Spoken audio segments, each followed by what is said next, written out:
My name is Samson Akinola. I'm the presenter of The Rule of Law. The purpose of this program based on how can we reduce the culture of broken homes in the UK. Also, how can we reduce youth crime in the United Kingdom? Majority of these youth were from broken homes and Baines community. The second phase of this program based on the rule of law in Nigeria. The question is, does Nigerian government hold its citizens duty of care? Or does Nigerian politicians above the rule of law in Nigeria? Or does Nigeria High Commission globally owns the diasporan's duty of care? This program will be coming out live on Faith TV, channel 590. It is time to give Nigeria a new facelift. Watch out for the rule of law. Bye. Hello, good afternoon. My name is Samson Akinola. I'm the presenter of AKINOLALAWSHOW, The Rule of Law. Today's program is about how can we preclude rape in the United Kingdom. I've seen where many men committed rape ignorantly. That is why this program is brought to every migrant in the United Kingdom. If you're an immigrant in the United Kingdom, I want you to call your friends and call your neighbors that how can a man avoid rape in the UK? If we could flash back, what constitutes a rape in Africa and in the UK? In Africa, we believe force must be involved before you can charge for rape. But in the UK or in the Western world, it does not necessarily to be involved force.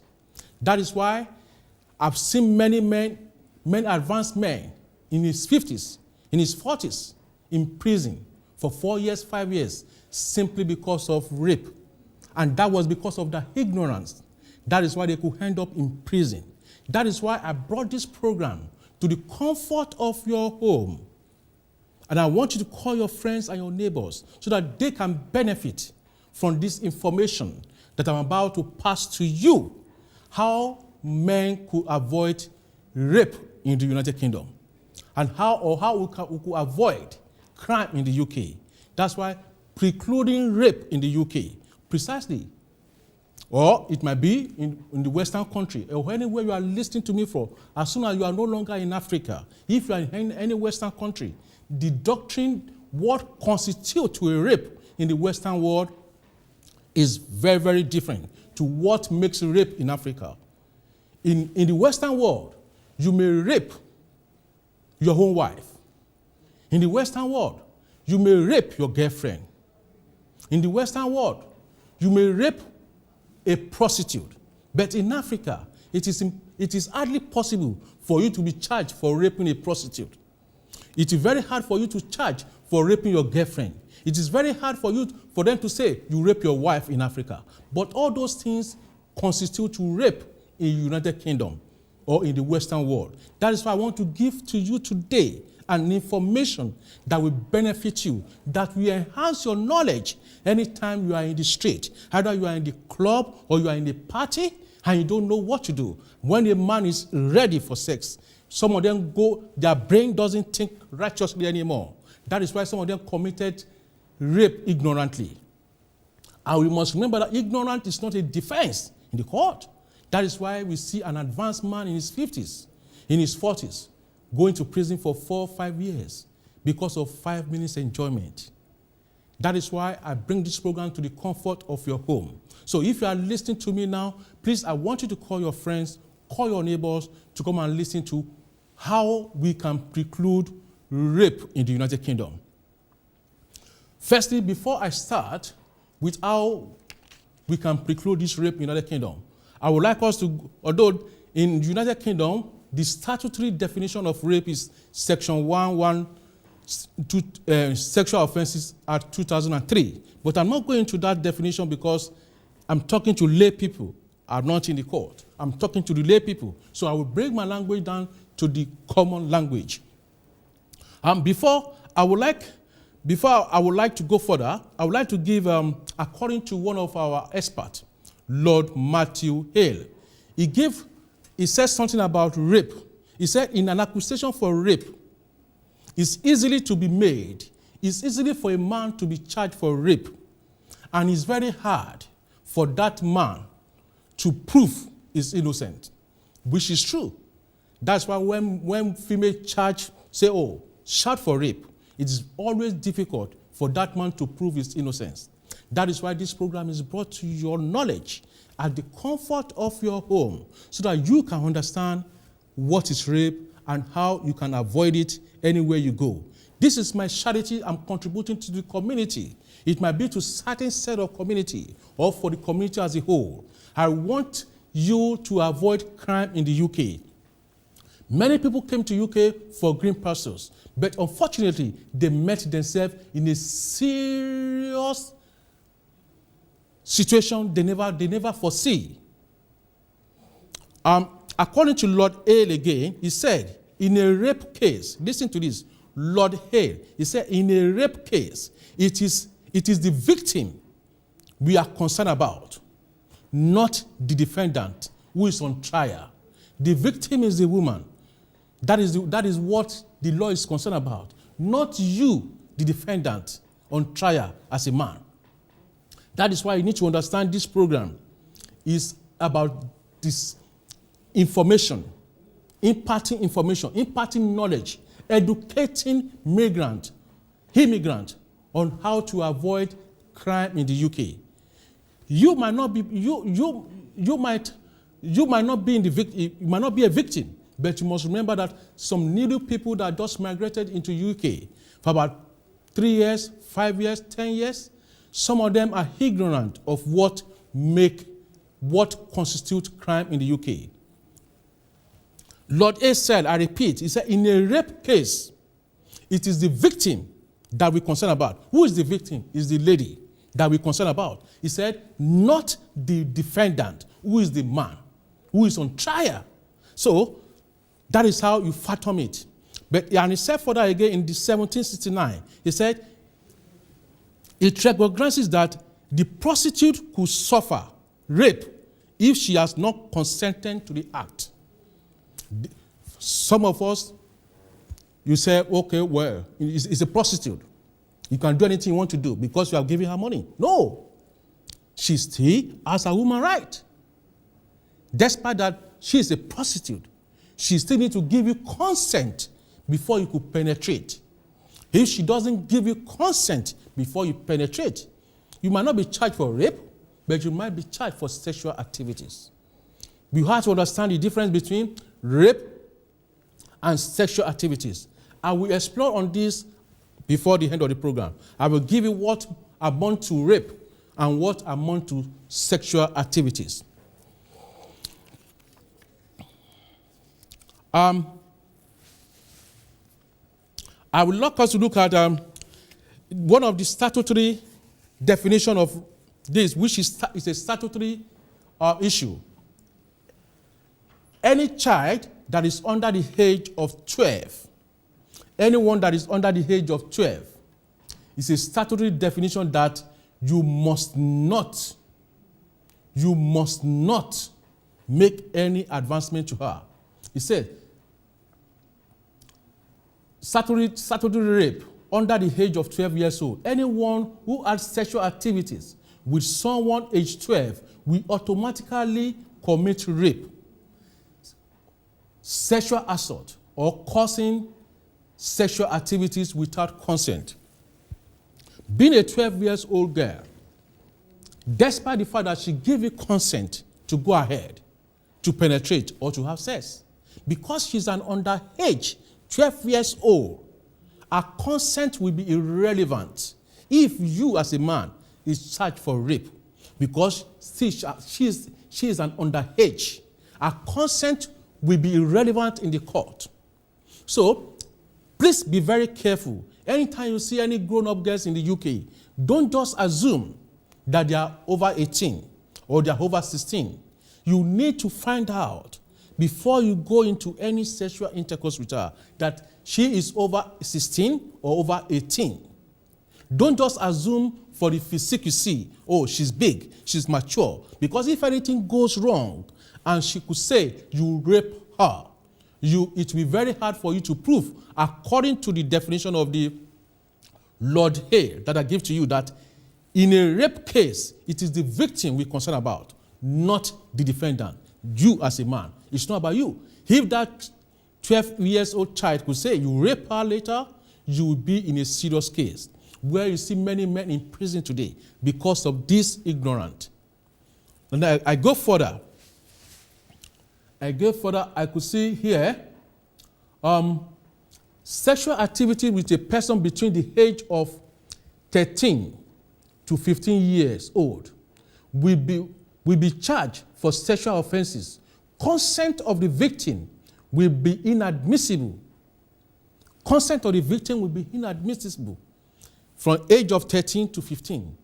She give you consent, age of 12, she give you consent. Her consent will be inadmissible in the court.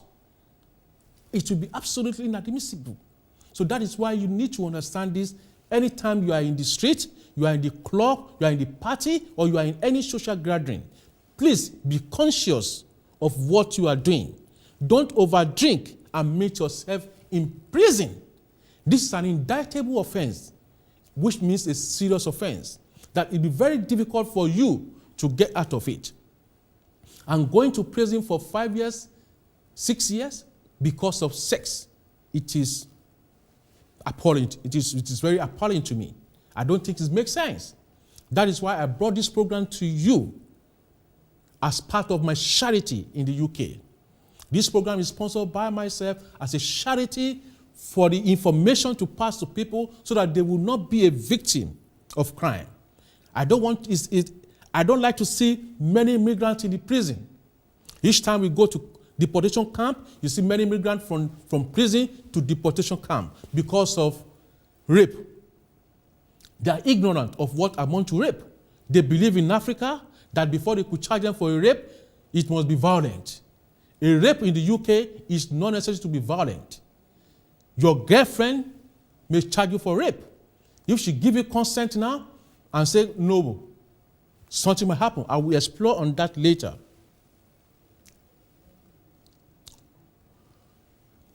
So, in the case of 13 to 15 years old girl that give you consent to penetrate, our consent will be inadmissible in the court of law. Please try to avoid this anytime you are in a social gathering. Anytime you are in a social gathering, try to avoid this.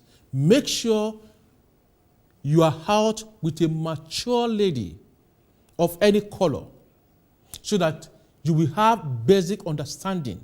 And don't take advantage of any woman because she is intoxicated. I will explain on that one later.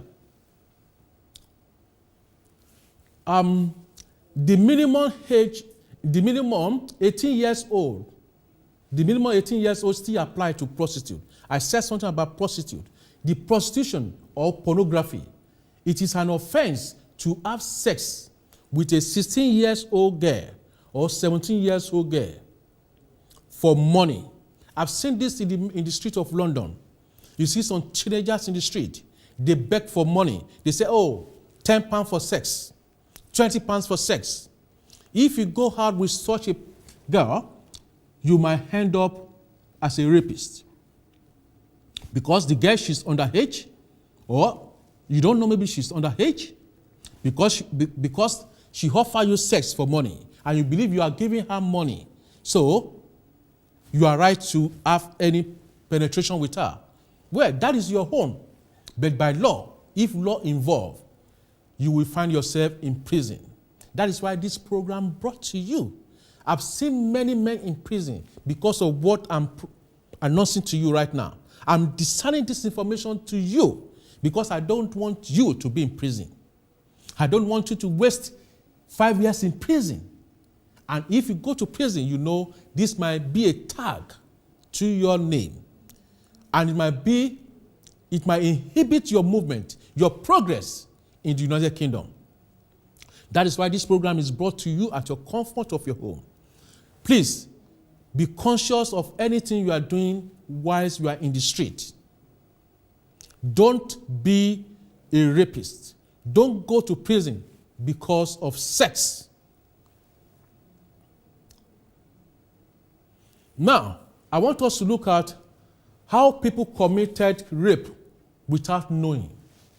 How people committed rape without knowing. Many people just committed rape without knowing. As I said earlier on, in Africa, we believe before you commit a rape, there must be violence. Or you can only commit a rape with a stranger. But in the UK or in the Western world, it's not like that. It's not like that. In Africa, you may believe, oh, before I could charge for a rape, this does not happen. But in the Western world, you may be charged for rape with your girlfriend, which I will explain everything to you. You may be charged for rape with your wife, which I will explain everything to you now. You may be charged, you will be charged for rape if you have sex with any girl under 16. From 16 upward, I will explain that one to you later. But any girl under 16, they have different rule. From 16 over, it has a different rule, which I will explain to you. Then let's look at how people committed rape without knowing.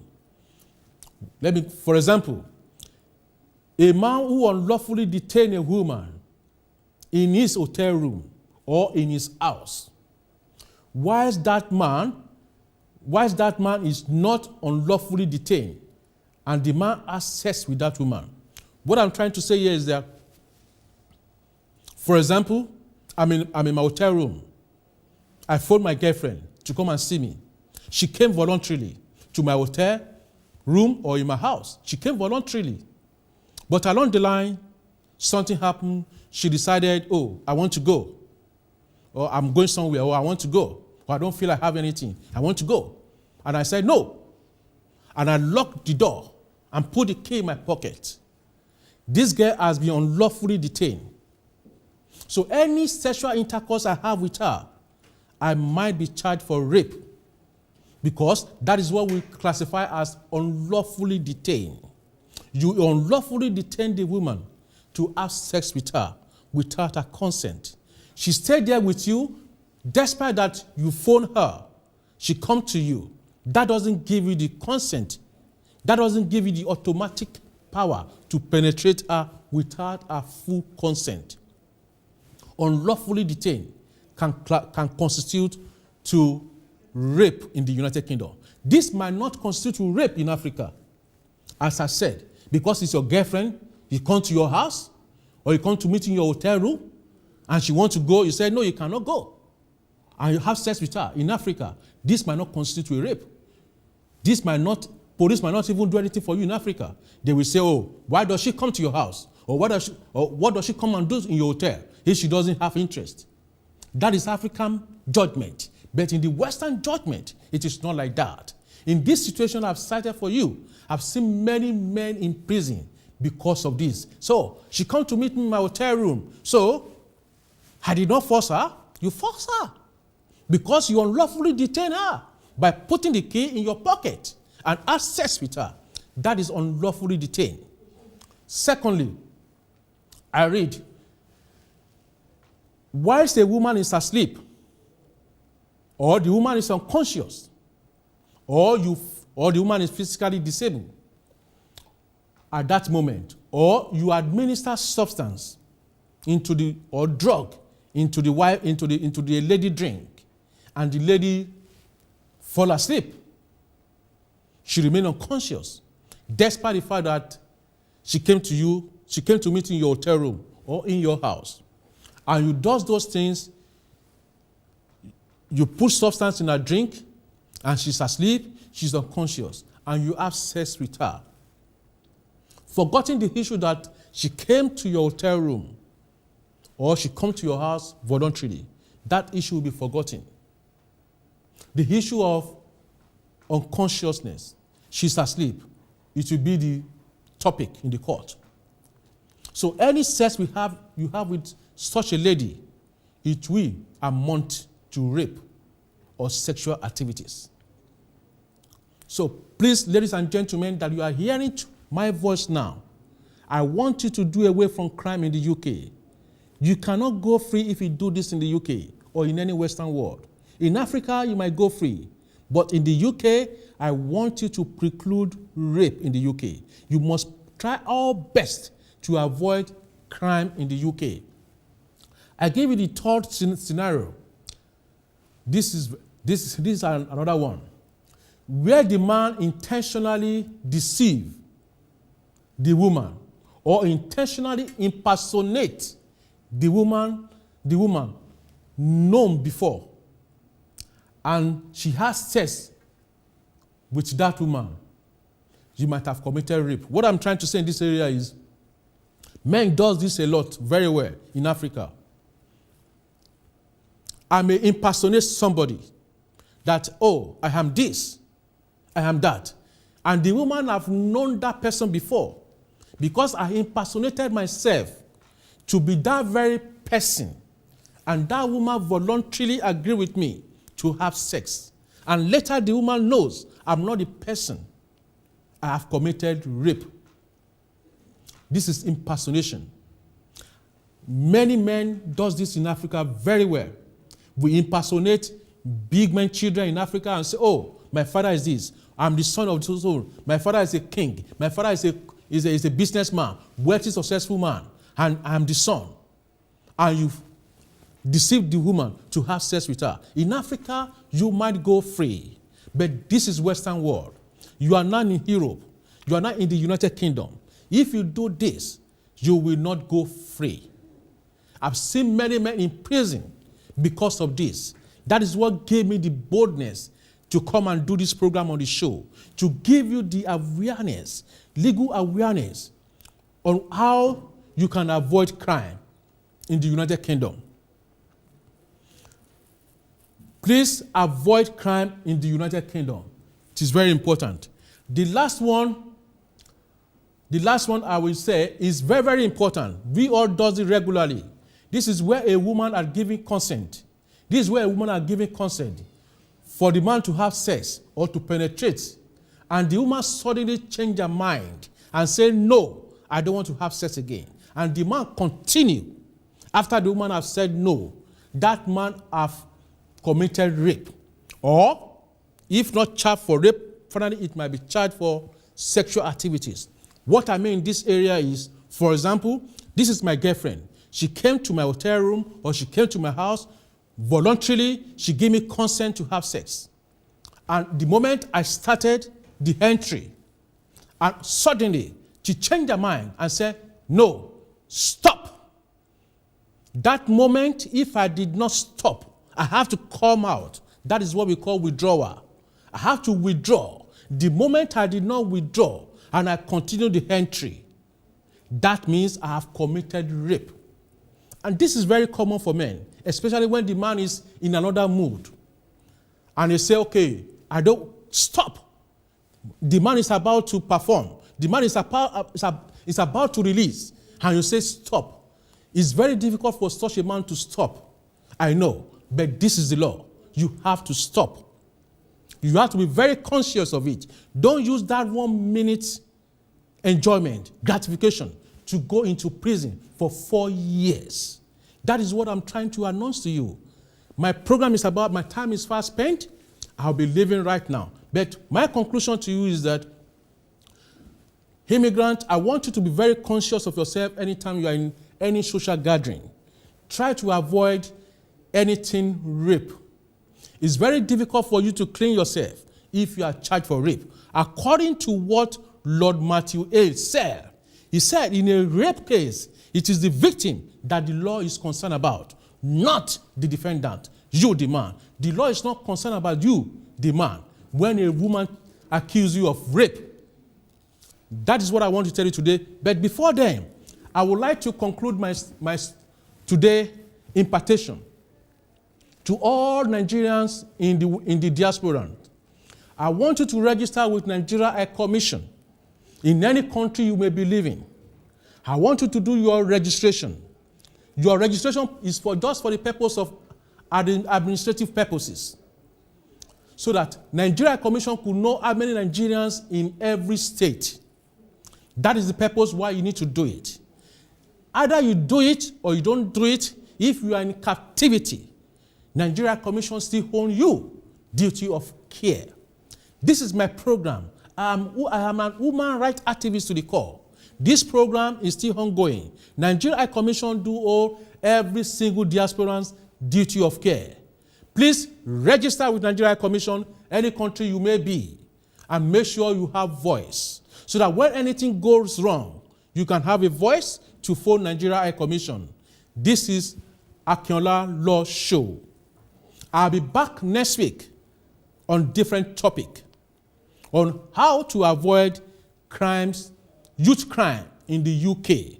I'll be back next week again, same time next week, on how to avoid youth crime. If you want to talk to me after this show, please call my number or email theruleoflaw@hotmail.co.uk. Tell me your opinion. I can give you an advice on how to avoid crime, how to avoid seeing yourself in prison. Also, we do talk about immigration as well. I'll see you next week. AKINOLALAWSHOW. Bye.